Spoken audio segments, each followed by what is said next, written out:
Hello beautiful, my name is Mina. Welcome to my channel Mina Reads, and today we are going to be going over my rather significant spring TBR. So yeah, stay tuned. So before we get into these spring books, I do just want to say that this video is very kindly being sponsored by Ana Luisa. Ana Luisa is a New York-based sustainable jewelry company that I absolutely love. I've been working with them for a really long time, but I'm just obsessed with them as a brand. Their jewelry is so beautiful. They make high quality jewelry.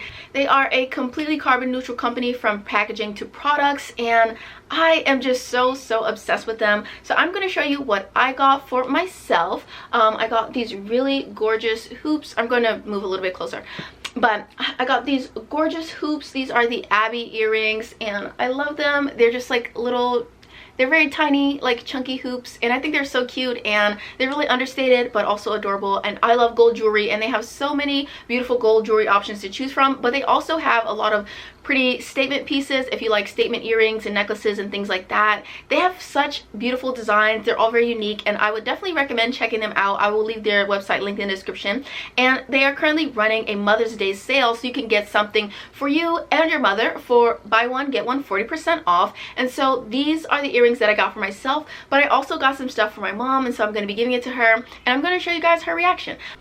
I'm about to give my mom the jewelry. Hopefully she'll love it. Oh, these are so cute. You like them? Yes, I do. Yay! This is a necklace? Yeah. Oh, this is pretty. Like it? Yeah, I do. Can I record it? Yeah, you can. Yay! I love Ana Luisa. I think you'll love them too. They're just an amazing company. They have such gorgeous stuff, and also they care about their impact on the environment. And there's not really much more that I can ask from a company, so I appreciate them so much. And thank you to them for sponsoring this video. Do be sure to check them out in the link in my description and browse their page, and maybe you'll find something good for yourself or for your mom this Mother's Day. So I'm usually not much of a TBR girly, but I love TBRs. I love watching TBRs, and even though I'm not usually the best at sticking to my TBR, and this TBR is a little bit ambitious, I do love TBRs because I like knowing people's thought process about their reading. Even if they don't end up actually reading those books, I love knowing like what's sparking people's interests and what they're like thinking about in regards to their reading and where they want their reading journey to go. So that's how I'm thinking about this TBR. I'm thinking about it as like a series of like possibility piles, areas that I'm interested in, things that maybe I want to read, directions I might want to go in, and yeah, so I'm excited to share those with you because I've got lots of interesting and exciting books here. Can't wait to talk to you guys about them. Oh my god, my stack is falling. Okay, so first we have The Maid by Nita Prose, and this is a mystery. This is a mystery, and it's about this maid named Molly, and she is seen as a bit weird by other people, but she absolutely loves her job as a maid. And one day she goes into a room that she's supposed to clean, and she finds a dead body, and she ends up being like one of the prime suspects. So she is trying to clear her name and solve the mystery herself. So I'm excited about this because I've just been hearing such good things about it, and usually I'm not a thriller person at all, or a mystery person, but I feel like I have some hope for this one because everyone talks about Molly herself as a character, not as much about like the mystery itself or like the plot twists or anything like that. Every time I hear someone talking about this book, they talk about Molly, the maid, and how amazing she is and how lovable she is and how much they care about her as a character. And as a character reader, I have been looking for that in my thrillers and mysteries. I like to feel connected to main characters, and I want to feel connected to their journey, maybe even more so than I feel connected to the plot. And I feel like most mystery thrillers are more plot driven than character driven. So I'd be interested to see, like, am I going to love Molly like everyone else does or not? And this book pick was selected by my patrons. I'm going to be doing a Patreon exclusive spoiler filled vlog for this one, so I can't wait, and I'm excited to answer all of those questions and see if I'm going to enjoy this one. So then we have a book that has been on my TBR for way too long, and it is Adelon by Grace Draven, and this is the second book in the Wraith King series, and the first book is called Radiance. I'm obsessed with Radiance. Radiance is one of my favorite romances of all time. It is a fantasy romance series about these two characters, Brescian and Ildiko, and they are from two different kingdoms, and they end up in this arranged marriage situation so that they can unite their kingdoms via marriage. It's like this arranged marriage type deal, but they have an immediate like trust and respect in one another, and so they build a like loving relationship based on that love and respect they have for each other. But their book is just so fun, so amazing, so wonderful, and this is the sequel to that. And I read Radiance for the first time in 2019, and I have since reread it like multiple times, but I still have never got around to reading the sequel. And you guys are gonna laugh at me when I say why, but I'm so scared. Like, I'm so scared that something bad is going to happen in this, because I love Brescian and Ildiko so much, and I love their relationship, and I'm just scared. Like, what if they break up or something? Like, because in the like the blurb on the back, it says his human wife, because Brescian is not human, he's a monster or whatever, but it says his human wife Ildiko must decide if she will give up the man she loves in order to save his throne. And that terrifies me. Like, that line right there in the synopsis has scared me for 3 years out of reading this book, because I don't, like, why would she be having to give him up? I don't know, and I'm scared, and I don't want to find out, but I'm gonna find out this spring. It just has to happen. I have to face my fears, and I have to read this book because I need to know what happens in it. Then the next book that I have in the same vein of finishing series that I'm in the middle of, I want to finish Assassin's Quest by Robin Hobb. I'm already 60 pages into this, but this is a very, very thick book. I feel like it's like 800 pages. Yeah, it's like 800 something pages. This is a thick girl, but I want to finish this, and I want to finish out the Farseer trilogy, because I do actually own the next book in like Robin Hobb's universe, which is called Ship of Magic, and I am interested in Ship of Magic. I don't know if Ship of Magic is going to get read this spring, but like, I would like to finish out Fitz in the Farseer series and maybe move into her other series. I'm interested, you know, but I'm also quite nervous to keep reading, because just the first 60 pages of this were so heartbreaking that I'm nervous. I'm nervous to see what else Robin has in store for me.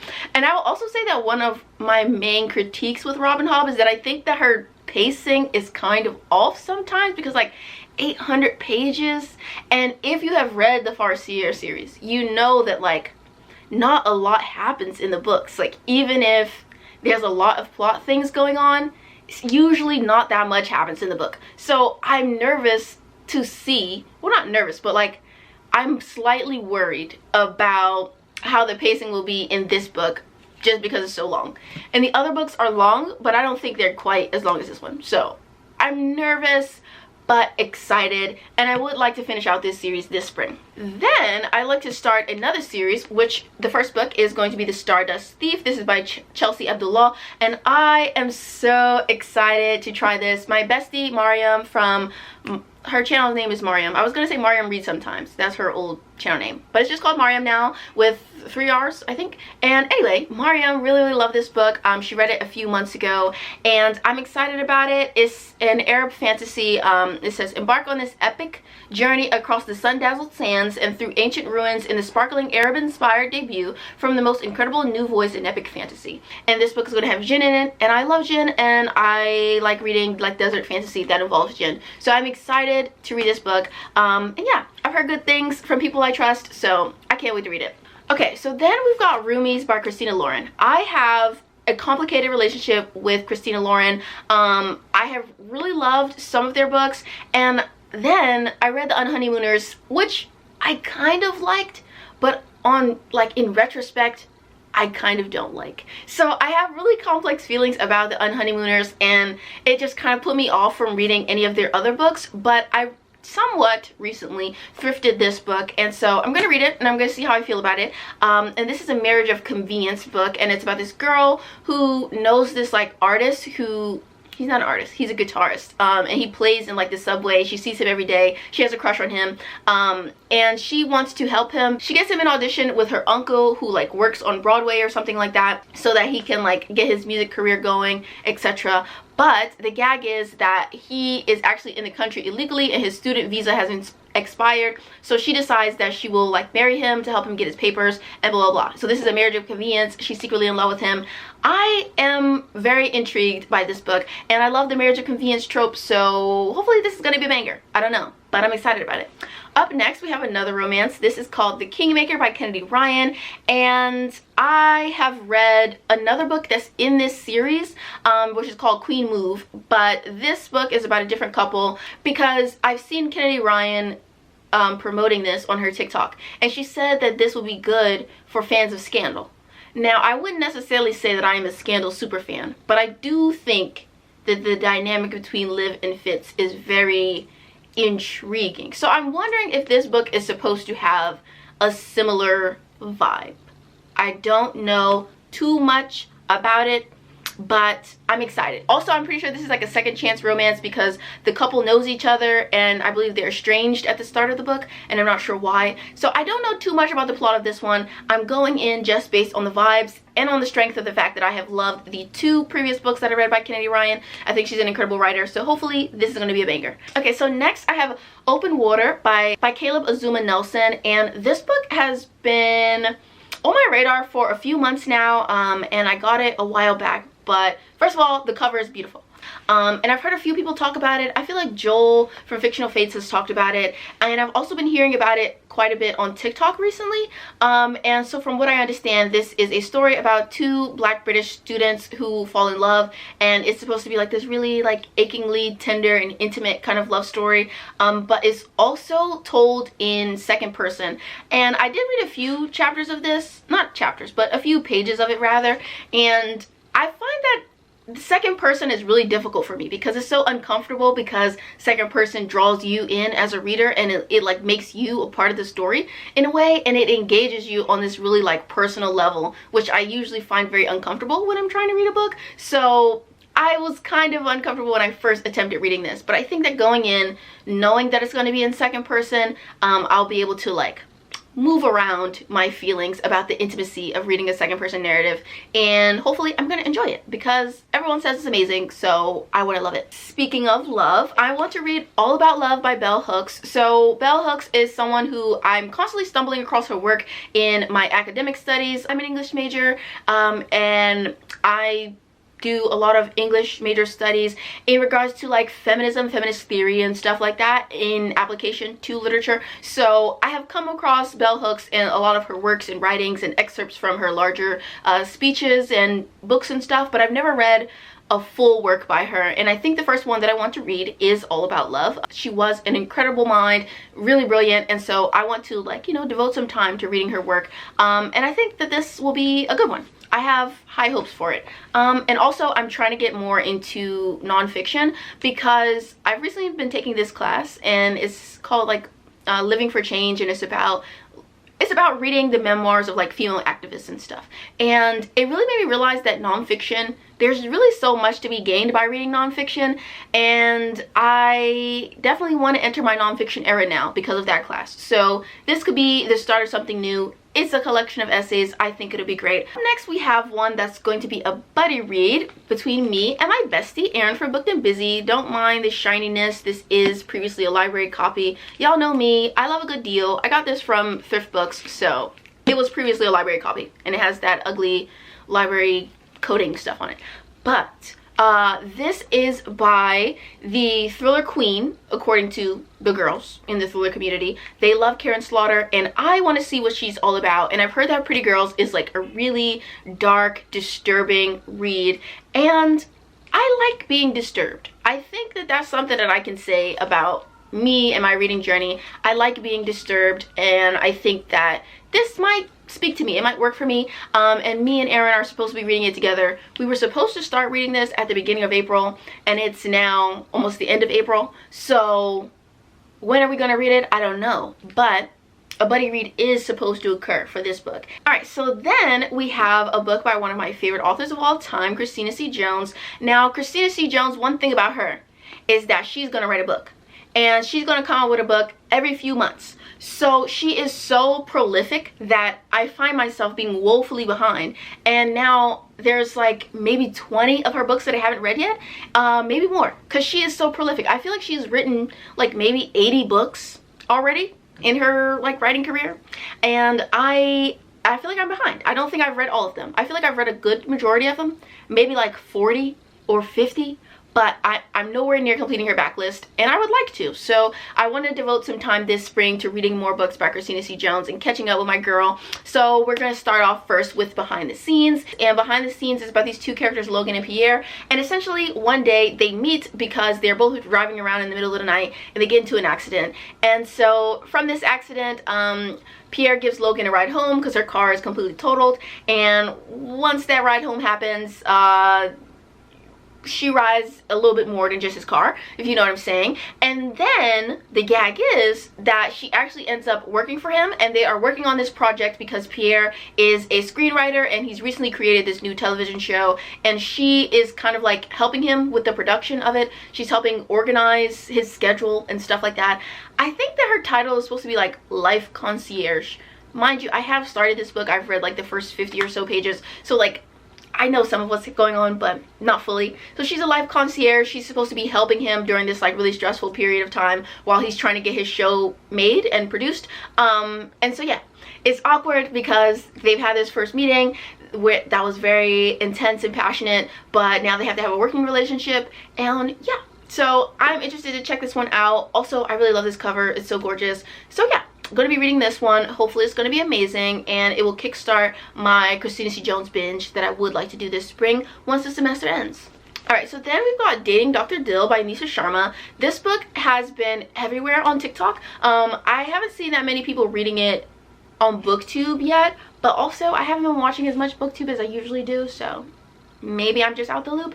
But from what I know, Dating Dr. Dill is this rom-com, and it's about this girl who's like a severe romantic and this guy who doesn't believe in love. And I feel like he's like a TV show doctor. Like he works on a show like The Doctors or like Dr. Oz or something like that. And I'm not sure how the two of them meet, but I do know that this is a Taming of the Shrew retelling, and I'm excited to read it.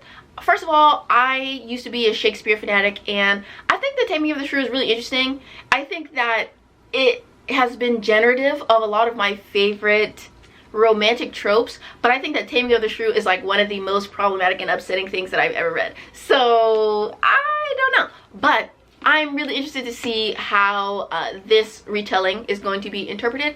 And yeah, also the cover is gorgeous. One thing I will say is that I am worried about reading this because I have heard that, you know, Dr. Dill, I've heard that he likes to call his dick Charlie.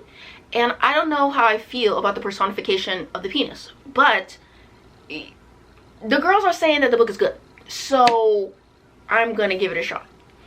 Okay, so then we have True Biz by Sarah Novick, and this book is about a teacher who works at a private boarding school for deaf individuals. And so I believe that the story is in between her POV and then the POV of her students, and I'm really intrigued to read this. I haven't heard too much about it, but it did come in my book of the month box, and I want to read more books with disability rep. I'm just going to pick this one up. Hopefully it'll be a good one. And the final book on my TBR is going to be Kaikeyi by Vaishnavi Patel, and this book is a retelling about this queen from Hindu mythology. So listen, I can't say that I know anything about this particular mythos or about this character from mythology. I don't know anything about it, and I don't know too much about the book itself because I don't want to be spoiled or anything like that. I love mythological retellings, and I think I enjoy mythological retellings more when I don't know too much about the mythology. So I think that this will be fun to read as opposed to like a lot of the Greek mythology retellings that I have been attempting to read, because I just feel like I know too much about Greek mythology to enjoy them. So I think that this will be fun. And also this book comes very highly recommended by Jenny from This Story Ain't Over, and I love Jenny so much. Like, if you aren't subscribed to Jenny, you need to be. Jenny's amazing, her content's amazing, her energy and her vibe is amazing, and she has basically become a Kaikeyi stan account, so I have to know what the hype is all about. So yeah, I'm excited to try this one, and hopefully it'll be amazing. So yes, that is my rather extensive TBR. That's all the things that I'm hoping to get to this spring. And yeah, so let me know what books are on your spring TBR, and also leave me the little like cherry blossom emoji so I know it's real. So thank you so much for watching. I will see you all in my next one, hopefully. Bye, you guys. Like, comment, and subscribe, and a special thank you to all of my wonderful patrons. And a quick thank you to Ana Luisa once again for sponsoring this video. Be sure to check them out at the link in my description and take advantage of their Mother's Day sale.